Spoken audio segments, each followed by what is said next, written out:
let's have a real talk. There's a lot of misery floating around these days. Complaining, excuses, and that poor me attitude are practically on parade. And don't get me started with the internet's obsession with victim culture, because I hate that. Here's the deal. Most of this stuff is about as real as pro wrestling.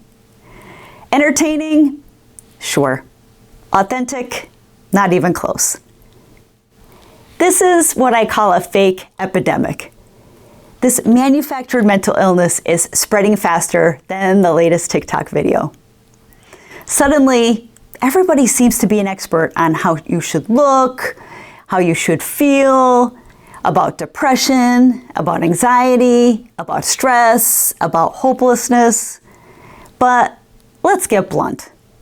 If you adopt a depressing lifestyle, you're signing up for what?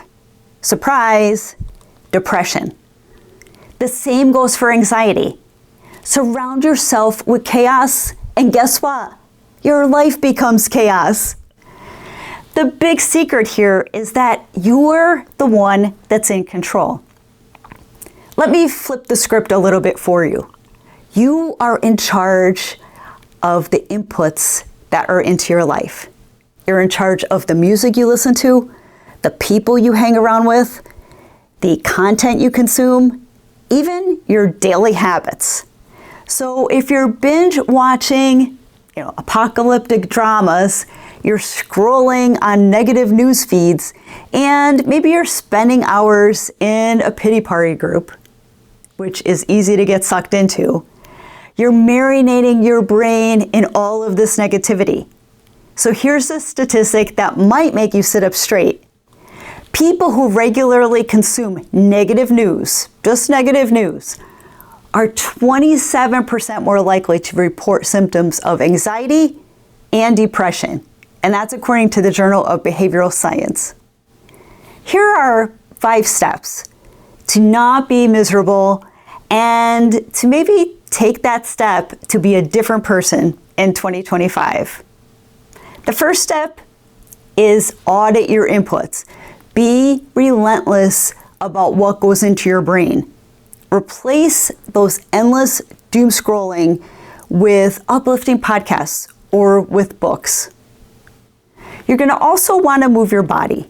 Exercise is nature's antidepressant, even if it's just going out and getting a nice walk. Studies show that 30 minutes of physical activity, just 3 times a week, it could reduce depression symptoms by up to 47%. And that comes from the Harvard Medical School. Plus, you'll look a hell of a lot better, which is a big bonus, isn't it? And a third tip is ditch the whiners. This is the hardest one to do because you all know them. Birds of a feather, they flock together. And you know those groups that you get sucked into that are just complaining groups. So if your circle loves misery, you'll be one of them soon if you're not one already. So surround yourself with people who inspire you and do not drain you. You know who they are, believe me. And if you feel like you're becoming one of them or you are one of them, change your attitude.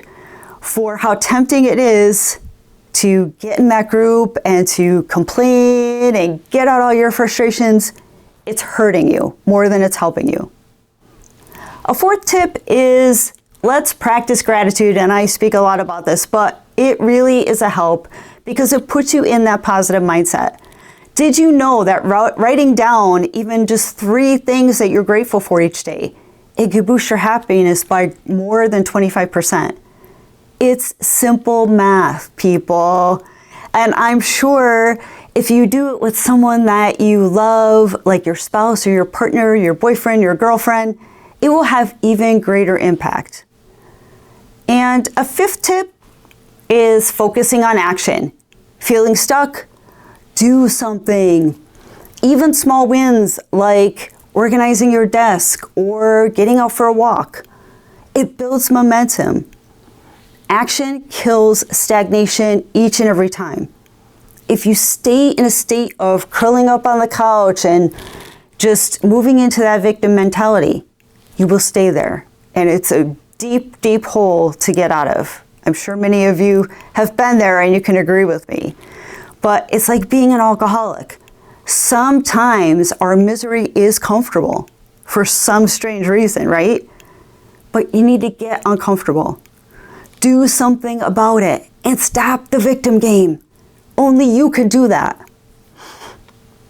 There's so much power and hope.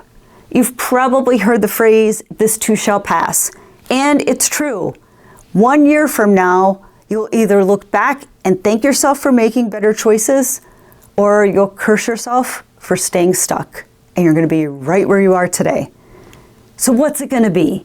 A miserable sad sack, or the person that decided to take control, to make changes, and to thrive?